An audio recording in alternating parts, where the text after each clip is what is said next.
রাস্তার মাদার চোদ। এই দেখুন সামান্যর জন্য শুধু বেঁধে গেল না, বুঝছেন তো।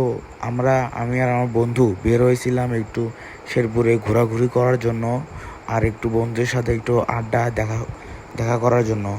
তো রীতিমধ্যে আমার বন্ধুর একটু টানের উপরে ছিল, সে যাচ্ছিল। সো যেতে যেতে সামনে যে গাড়িটা দেখতে পাচ্ছেন আপনারা, এটা হঠাৎ করে এটা ব্রেক করে। এই দেখুন দেখতে পাচ্ছেন, হঠাৎ করে ব্রেক করে, এমন ব্রেক করছে দেখতে পাচ্ছেন যে একদম তার চাকার দাগ পড়ে গেছে, কি পরিমাণ তাহলে ব্রেক করছে।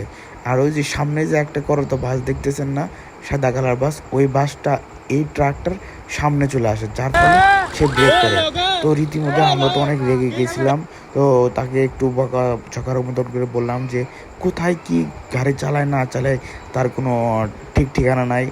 রাস্তাঘাটে সবাই খুব সাবধানের সাথে গাড়ি চালাবেন। মোটরসাইকেল ভাইদেরকে বলি, আপনারা খুবই সাবধানের সাথে গাড়ি চালাবেন, কারণ বিপদ কোনো সময়ের জন্য বলে করে